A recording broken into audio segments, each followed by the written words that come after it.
और द्वार पर उन्होंने अलख जगाया।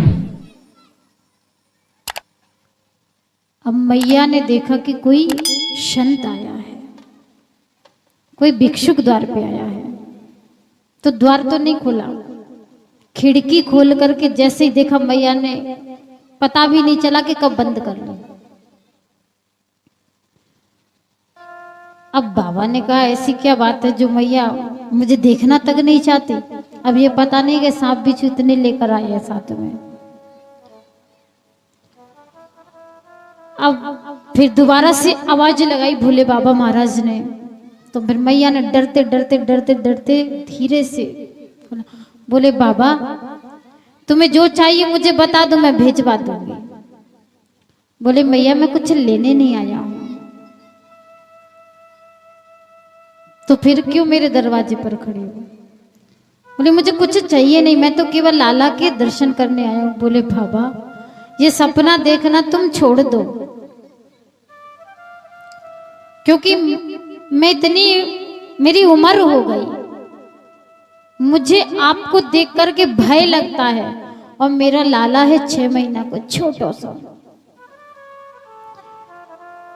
जब मैं इतनी बड़ी बूढ़ी होकर के मुझे भय लगता है, तो मेरा लाला तो जरा सा डर के मारे वो तो कभी निकलेगा ही नहीं घर से बाहर। इसलिए कृपा करके आप यहां से पधारिए और जो चाहिए मैं आपको भिजवा दूंगी। बोले नहीं मैया मैं तो केवल और केवल दर्शन के लिए आया हूं, मैं कोई भिक्षुक नहीं हूं। बोले भेष तो भिक्षुक का और कहते हैं भिक्षुक नहीं हूं, कौन है फिर तुम? अब तो बेचारे बाबा बैठ गए। बोले मैया दर्शन करके ही जाऊंगा। बोले भैया मैं तेरे हाथ जोड़ू, बाबा मैं तुझे दर्शन नहीं करा सकती।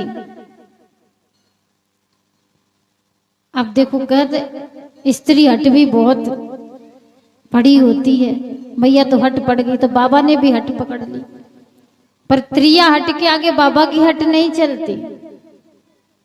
कितनी बार बोला, बोले मैं उम्र भर यहीं बैठ जाऊंगा जब तक मुझे दर्शन नहीं मिले। बोले बाबा तू जिंदगी भर तू मर जा यहाँ बैठा द्वार पे, पर मैं दर्शन नहीं कराऊंगी, क्योंकि मेरा महल कोई छोटा मोटा महल तो है नहीं, विशाल काय महल था मैया का। बोले इतने तो न जाने कितने तो दरवाजे हैं, चाहे जो सा दरवाजा खोल दूंगी मैं, पर तुझे दर्शन नहीं कराऊंगी। अब बैठे बैठे बाबा को सुबह से शाम, शाम से सुबह, फिर सुबह से शाम हो गई, लेकिन फिर भी मैया ने दर्शन नहीं कराए। बेचारे बाबा उदास होकर के चले गए और जाकर के, जैसे जो आपका गांव है ना बाहर दुकान है, ऐसे ही बाबा गांव से बाहर जाकर के बैठ गए और बैठ करके आंखों से आंसू बहाने लगे। बोले लाला हे कन्हैया अगर तेरे दर्शन मुझे नहीं हुए, मुझको अगर मिली ना दर्शन तेरी, तो मैं यहां से निराश होकर, और तेरा भक्त निराश होकर चला जाएगा। तो भगवान झांकी में आके कहने लगे, बोले बाबा मेरा जो शरीर है वो माँ की धरोहर है, मैं उसके पास हूं,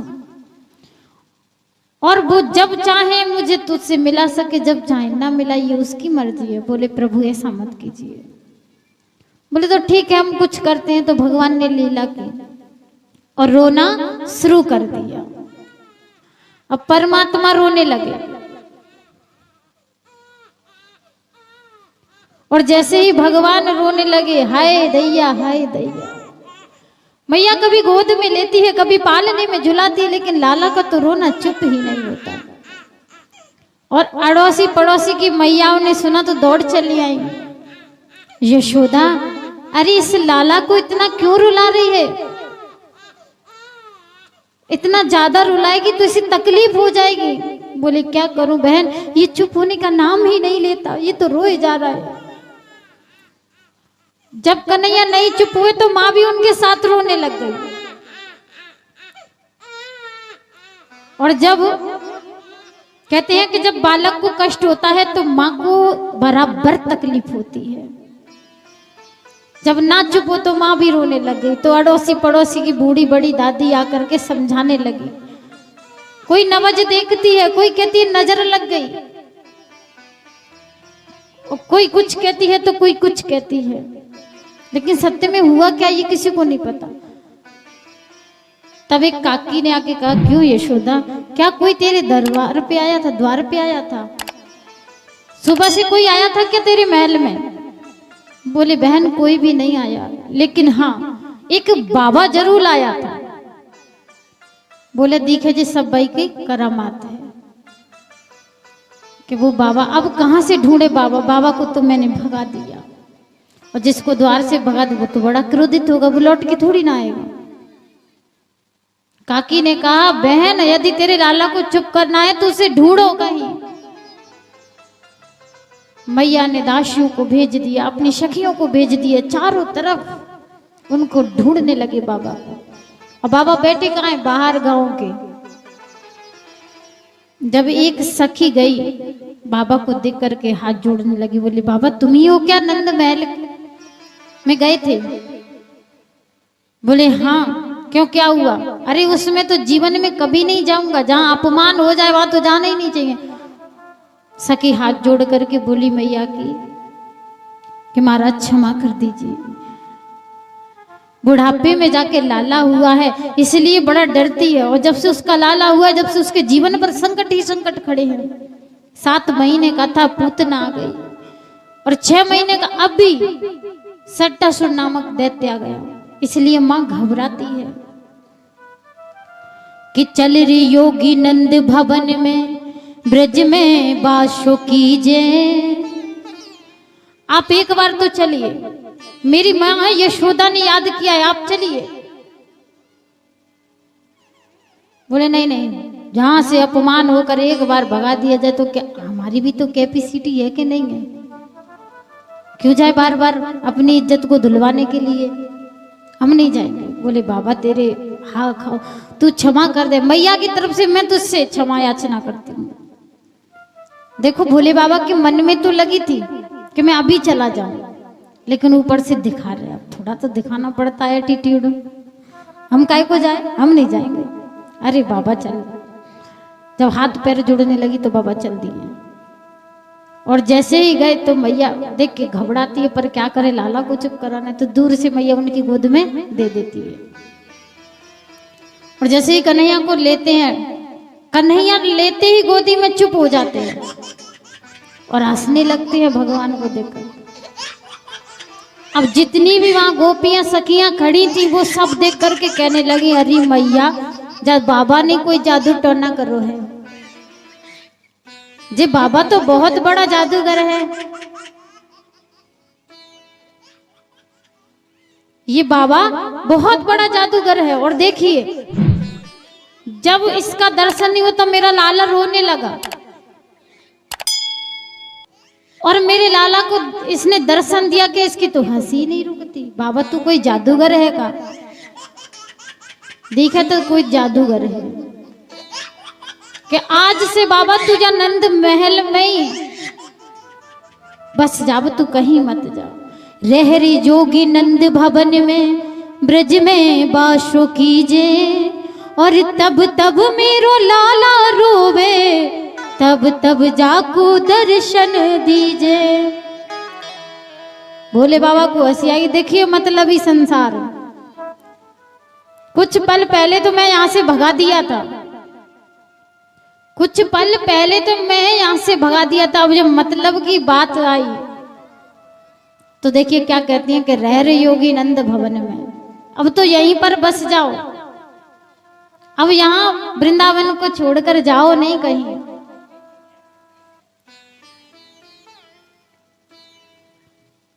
अब तो महाराज भोले बाबा का वहीं पर मंदिर बना दिया, नंदेश्वर महादेव के नाम से पूजे गए। बोलिए नंदेश्वर महादेव की। नंदेश्वर महादेव के नाम से आज भी भोले बाबा का वृंदावन धाम में मंदिर बना है। कभी जाए तो दर्शन करके अवश्य आना, क्योंकि नंदेश्वर महादेव का मंदिर नंद बाबा के महल के अंदर ही बना है। राधे। और हमारी माताजी श्री जाराबाई, इनकी तरफ से 51 रुपए भगवान के चरणों में प्रदान हुए हैं। भगवान के भंडार हमेशा धन धान से भरे रखे।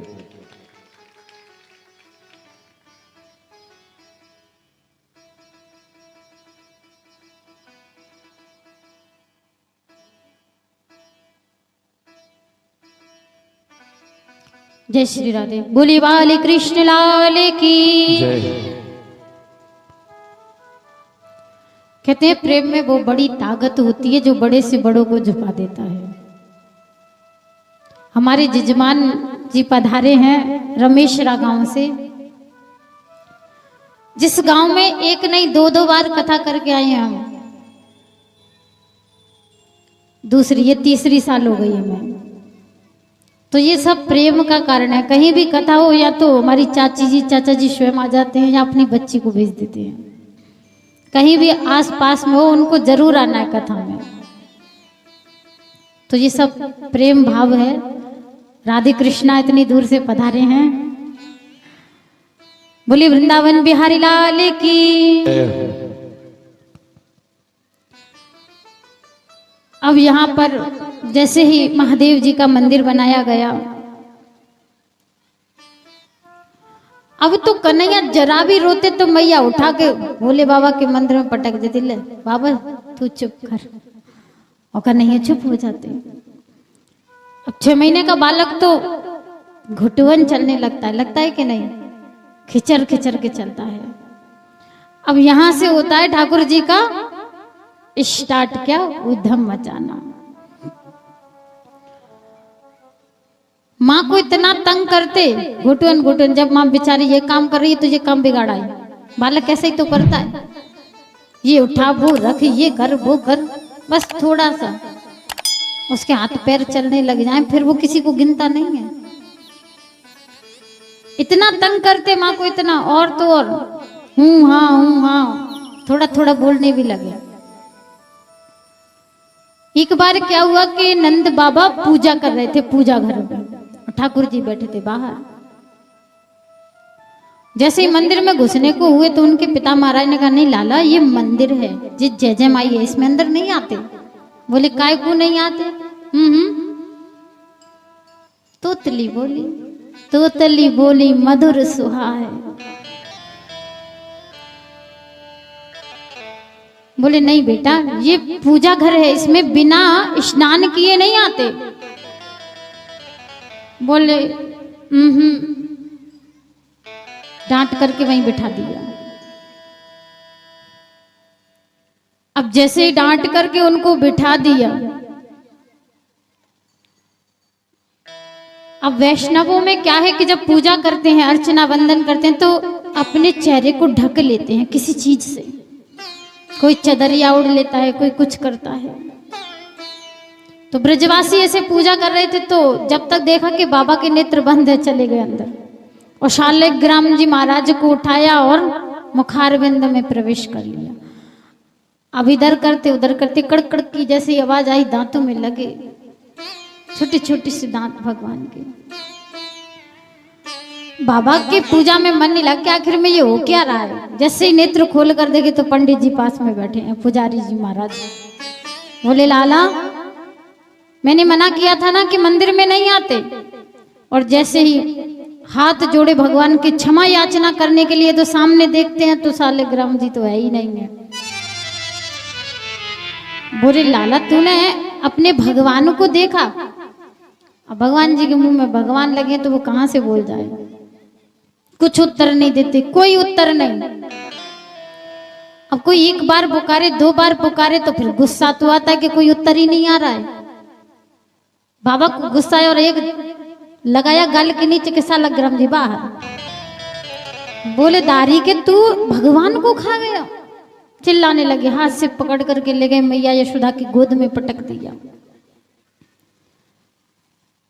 और कहा देखो आज तुम्हारे लाला ने क्या किया। बोले अरे महाराज मेरा एक ही तो पुत्र है, तुम हमेशा इसको इतना डांटते हो, ऐसा क्या अपराध कर दिया? बोले अपराध क्या किया ये मत पूछो। फिर उन्होंने बताया कि उन्होंने शालिग्राम जी को मुखारविंद में रख लिया। ये माताओं का प्रेम होता है बालक के ऊपर। जब बालक छोटा होता है ना तो पता है पिता डांटता है तो क्या कहते, मेरे एक ही है, तुम जब देखो जब डांटते रहते हो, जब देखो जब इसी पर खड़े रहते हो, डांटने नहीं देते उस बालक को। और यदि वह बालक बड़ा हो जाए तो फिर पता है क्या कहते हैं, आप इसको डांटते नहीं है, ये सुनता ही नहीं है। तो पिता महाराज क्या बोलते हैं कि पहले तो डांटने नहीं देते और अब कहती है कि डांटो, आप डांटते नहीं हो। तो ये माताओं का प्रेम होता है, स्नेह होता है। बहुत डांटा यहाँ पर भगवान को, बोले आज के बाद हम बिना नहाए धोए नहीं जाएंगे। ऐसी ऐसी परमात्मा ने लीलाएं की। एक वर्ष के ठाकुर जी हुए, तृणाव्रत नाम के राक्षस का वध किया। भगवान का नामकरण नहीं हुआ। गर्गाचार्य जी महाराज ने आकर के दाऊ भैया का और भगवान कृष्ण का नामकरण किया। अब छोटे से ठाकुर जी अब तो पैर भी हो गए उनके घर से बाहर निकलने के लिए। ऐसा ऐसा उद्यम मचाने लगे कि समस्त ब्रजवासियों के नाक में दम कर दी छोटे से ठाकुर जी ने। किसी के घर जाते पूजा पाठ नहीं करने देते, उसमें विघ्न डाले जाते। कोई सत्यनारायण की कथा एक माँ जी करवा रही थी, उनके घर में गए और कुत्ते के पिल्लों को लिया और छोड़ दिया पूजा घर में, सबका सत्यानाश। किसी के घर गए मटकी फोड़ दी, किसी के घर गए ये कर दिया वो कर दिया। ऐसे ऐसे काम करने लगे ठाकुर जी महाराज। अब गोपियों को क्रोध आया, बोले एक ना एक दिन तो इसकी शिकायत करनी पड़ेगी। अब समस्त गोपी एकत्रित हुई, बोले आज तुझे छोड़ेंगे नहीं हम, चाहे कुछ भी हो जाए। सुखदेव जी महाराज राजा परीक्षित कहने लगे, राजन ये गोपियों का प्रेम था, ये ताना ये बहाना ये उलाहना तो केवल एक बहाना था, और गोपियों को तो कृष्ण के दर्शन करने जाना था। अब कृष्ण के दर्शन कैसे करें? अब सासू माँ जो होती हैं बड़ी खतरनाक होती हैं। बहू को घर से, तम ठाकुरों की बहू घर से बाहर तो बिल्कुल भी नहीं निकलने देते। ये सासू माँ थोड़ी होती है, ऐसी बुरा नहीं मानना, यहाँ तो बहुत अच्छी है। अब हुआ ऐसा कि बहुओं को बाहर नहीं निकलने देती, तो एक बहू ने युक्ति लगाई और उसने अपने घर की मटकी फोड़ दी। बोली मैं तो नंद बाबा के घर जाऊंगी। दूसरी ने बोला कि क्यों जाएगी, तेरी सासू माँ तुझे घर से बाहर भी नहीं निकलने देगी। बोली मैंने बहाना ही ऐसा किया है, मैंने अपने घर की एक मटकी फोड़ी है। अब दूसरी गई बन गई, शायद अगर इसका काम बन जाए तो मेरा भी बन जाएगा, उसने 2 मटकी फोड़ दी। और तीसरी ने 3, चौथी ने 4 और एक बहू ने तो अपने घर की समस्त मटकियों को फोड़ दिया। अब सबके दरवाजे पर मटकी फूटी फूटी पड़ी। सासू माँ का एक सत्संग होता है, वो सत्संग बिल्कुल हटके होता है। ऐसा सत्संग नहीं, एक जगह बैठ जाएंगे, फिर ये बहू की बुराई वो बहू की बुराई, अरे हमारी तो ऐसी है हमारी तो वैसी है। ये सत्संग होता है उनका।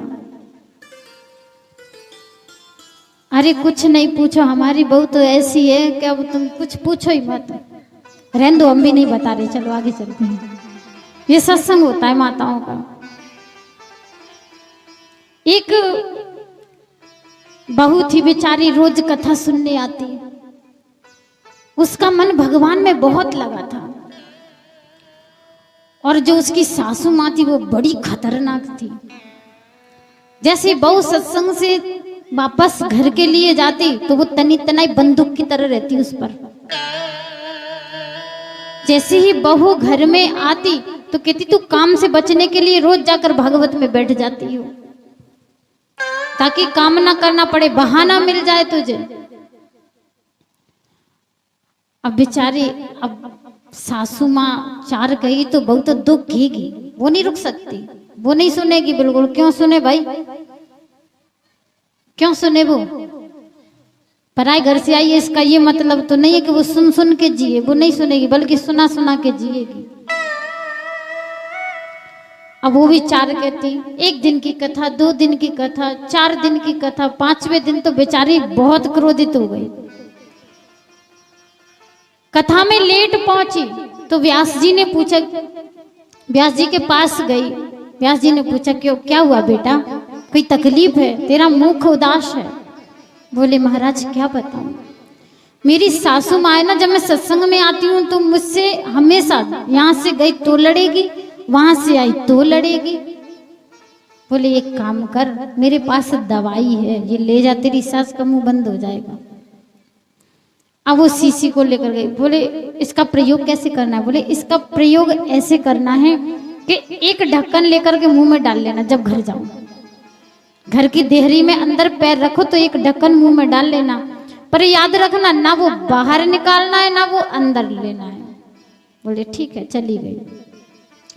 और जैसे ही दरवाजे पर उसने पैर रखा, वो तनी होगी तोप की तरह, इसलिए उसने अपने मुंह में एक ढक्कन ली और दवाई डाल ली, अंदर प्रवेश किया। अंदर सासू माँ तो रोज कई वही काम सुनाने लगी, ऐसा वैसा।